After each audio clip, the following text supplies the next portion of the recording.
Alright guys, good morning. It's Tuesday na. Tama ba? Tama ba? Gosh. Oh, what happened? Yeah, it's Tuesday. So, time check.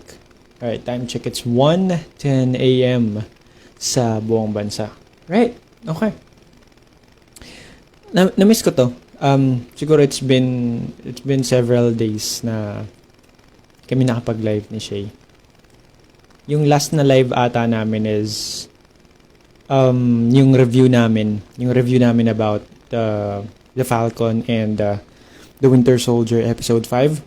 All right. Ayun. So how are you guys? I hope you guys are safe. Hope you guys are healthy and hindi kayo nagpapasaway and all that stuff. Kaya nang lagi namin paalala. Right. Okay. So, bali naka-lunch kasi ako ngayon. So, my full-time job. And currently, naka-lunch ako. So, eto yun. Sisingit ko lang siya. Since, kung usually or lagi kayo nanonood ng live namin ni Shay, medyo saliwaning schedule namin. So, we're not sure how are we gonna be meeting halfway pagdating sa pagla-live naming dalawa. So, ayun. Let me start with just one thing. There's been several viral na mga influencers or should I say vloggers na alam mo yun. It's viral sila in a way na hindi ganoon ka hindi sa ganoon kagandang paraan. All right. And there's one topic na discuss na namin to ni Shay, yung about pros and cons ng social media. And yun. That's gonna be the focus nung kung ano man yung yung gagawin kong content ngayon. So yun, there's this and hindi na ako magda-drop ng pangalan. I mean, because that's not really the purpose of this video. Kasi what does it really take to be an influencer? Quote unquote. What does it take to be an influencer? Coming from the root word itself, influence. How, alam mo yun, the people or the people na maaabot mo gamit yung platform na madalas mong ginagamit. Say in my case, Facebook and YouTube. You should at least make use of it to influence people in a way na hindi man, kasi there are influencers out there na may substance, pero like they curse, they do they do silly and hilarious stuff which is entertaining, pero not to the point na they are gonna be involving other people's lives. Like, alam mo yun. The way how I see it, madali lang talaga. Legit. Let's be brutally honest on this part. Napakadaling gumawa ng content. Like what I'm doing. I just bought this set. I have internet connection. And, most of the time, Shay and I are usually, doing our, basic research on the internet. The usual source naming dalawa in personal experiences. So, madali kung sa madali. Legit. Anyone can do it. Anyone that wants to do it, anyone that has means to do it, they can. But the thing is, the most critical part is, how is it gonna impact the viewers? How is it gonna impact the people that, alam mo yun, yung maaabot, yung maaabot ng content na gagawin mo as as a content creator, as a vlogger, as an influencer. All right? Kasi it all boils down with one thing. It's really the impact of what you're doing. It's really the impact of what you say, of what you do in the content that you are uploading on social media, whatever platform it is, whether it's Facebook, TikTok, Instagram, YouTube. Diba? I don't know if you guys would agree with me. If you have anything in mind that's different from my point of view, well, you know me. People that knows me, well, they can simply provide feedback, kasi they know how I accept feedback. Alam mo yun, kasi yung mga viral na mga ano ngayon, na mga influencers or vloggers, they are now being put on the spotlight because of what they do in order to gain views, in order to gain, alam mo yun, audience. They are really trying so hard in order to gain attention from people. I don't know. I just don't get it. Again, the primary goal of what Shay and I do, what I do, is to hopefully make a good point of the subject matter that we're actually, discussing every time we go on live or we upload our videos. Kasi apakadaling gawin. If you also know video editing and all that stuff, alam mo yun, it's very accessible if you have means, of course. Don't get me wrong. Pero the way I see it, there are celebrities, there are public figures, there are vloggers, influencers, content creators that does it in a way na hindi na positively impacting. Knowing the fact that there might be viewers na, alam mo yun, they might have viewers, they might have subscribers na, alam mo yun, might do what they are currently doing. And alam mo yun, magbibigay na ako ng example. I don't really wanna do this, but with my early videos na uploaded sa YouTube, naggumawa ako ng reaction video before with Boknoy. And I mean, what he's been doing, it's something that he should not be called an influencer. Don't get me wrong. I'm not putting him on the spot. Sorry. I am calling out what he is doing, not him as a person. That's two different things. Kasi gaya nung isang clip pa na napadaan lang sa newsfeed ko, it's also part, kasi syempre Boknoy is part of LGBT community. Tas merong isa, I don't know if it's a TikTok video or if it's just a part of a whole video na there's this guy, or part of the LGBT community na parang ang gist is, kung meron kang gustong ma-achieve sa buhay, kailangan magsumikap ka. And then sinabi niya na parang hindi ka matulad sa kanila. And then he punned the camera to those street vendors or fruit vendors na nasa sidewalk. Then he said hi, and then of course, I mean, I don't get that. I don't get that. I don't get that part. And I don't get the part, why would people at the expense of others I mean, humiliating others. They will, you know, they will do it just for the sake of the views. Just for the sake of what? Gaining subscribers. I don't really get it. I totally don't get it.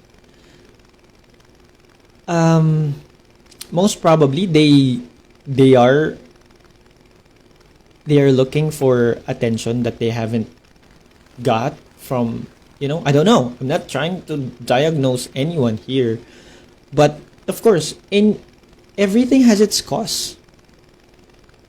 Everything has its own root cause, and we don't know what it is. Pero this is a byproduct of what they have, what they lacked before, and I think that's the case.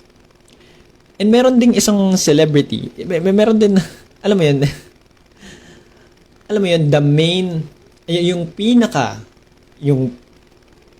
glaring kasi sa persona, sa way na mag-crack siya ng jokes, the way siyang mag-stand up comedy. Yes, he might have like good parts, and I give him that. Pero there are instances na he's been also put in the spot because of the very offensive way of cracking jokes. And alam mo yun, right now that he's being involved in that kind of situation, and right now, he's like what? He's so mad, and he is hell bent on filing a case against that kid. I mean, no one's justifying the action of Boknoy. But of course, parang ito lang yan real talk. May mga bagay talaga na kapag sa'yo na ginagawa, hindi, at alam mong hindi tama, panigurado, magagalit ka. And that's what's happening to him. Alam mo yun, kasi, okay, sige, magiging transparent na ako. It's Vice. It's Vice ganda.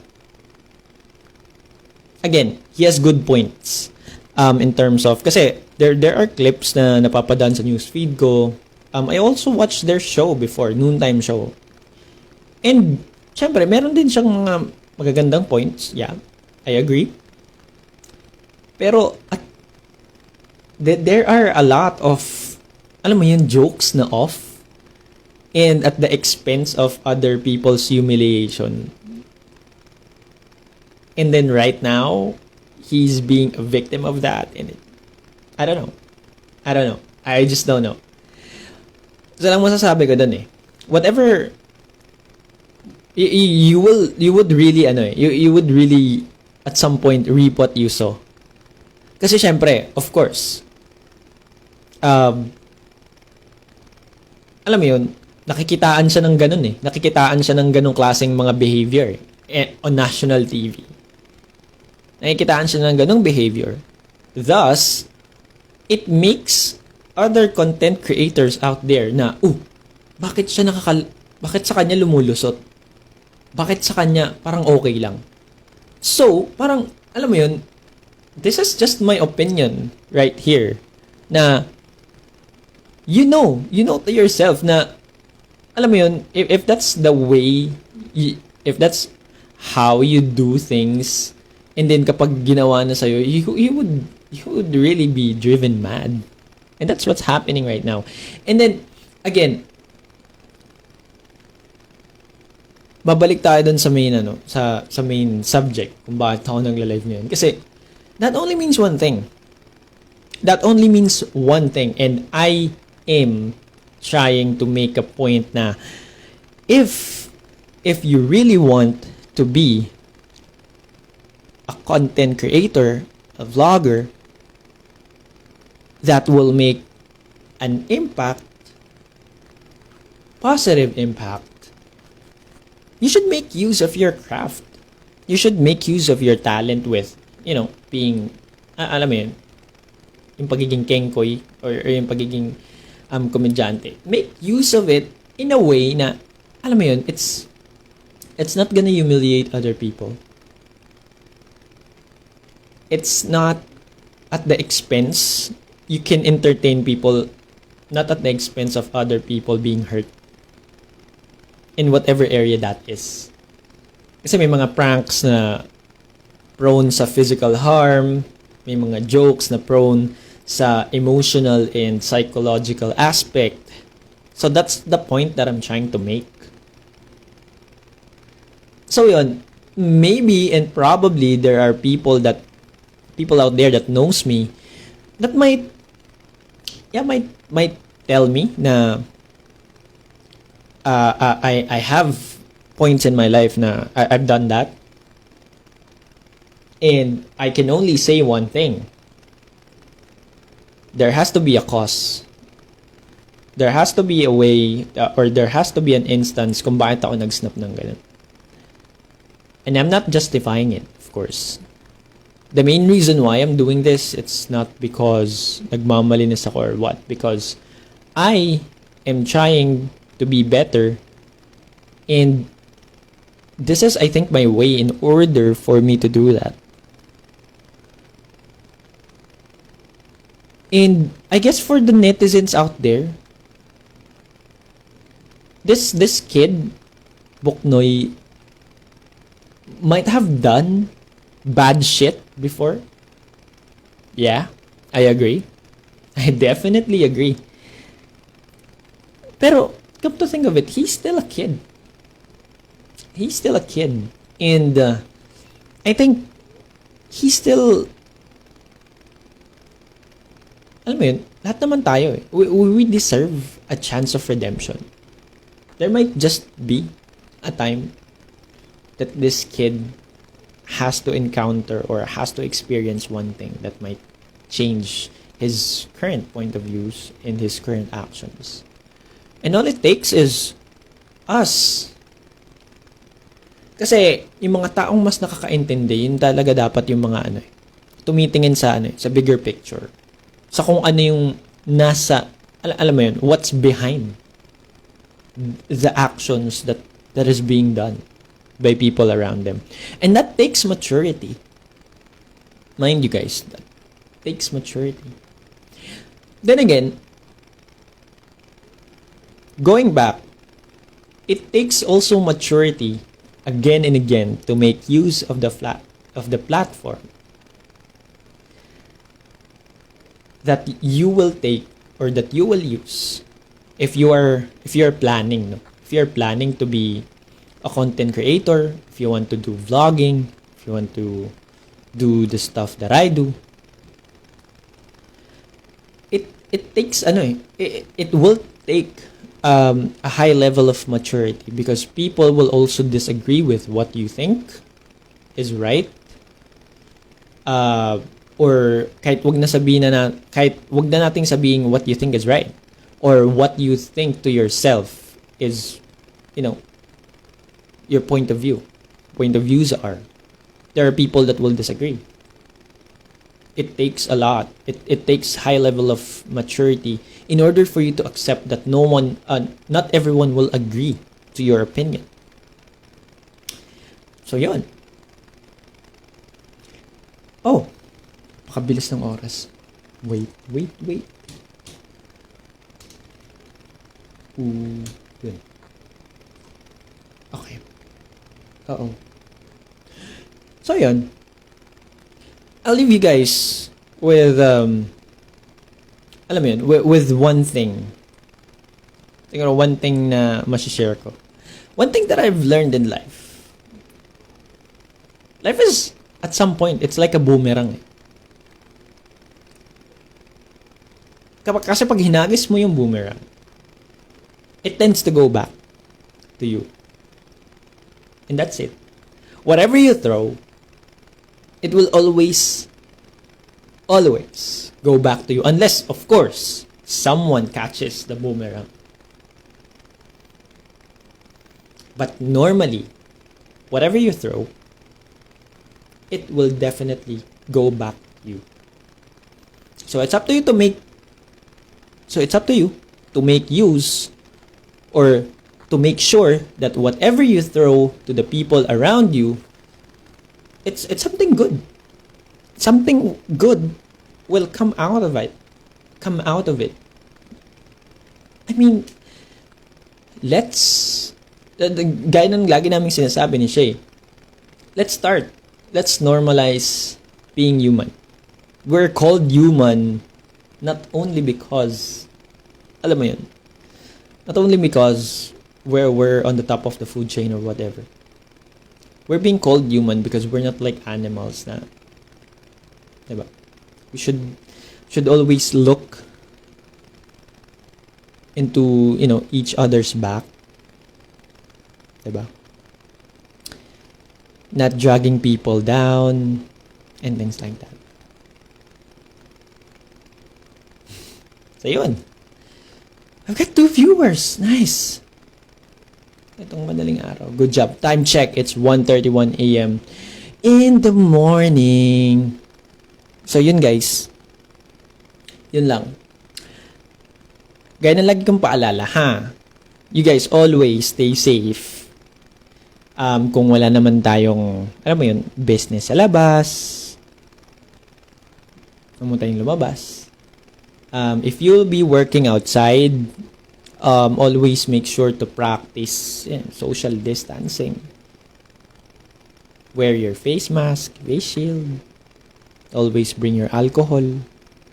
So, yan. Thank you. Thank you, Ike. Uy, si Adrian. Si Adrian pala to. Masyadong nakita. Si Adrian. So, yan. Thank you, guys. Grabe. Gising na gising pa rin kayo. So, yon. At isa pa, guys. Kung inom kayo, huwag kayo magpapahuli. And I envy those peeps na, alam mo yun, nakakapagpuslit ng mga ganong klaseng contraband. Charat. Tagal na. Nahuhuhaw na rin ako eh. So, yon. Guys, maraming salamat sa panonood at pagkikinig. Yun lang. Stay safe. Love lots.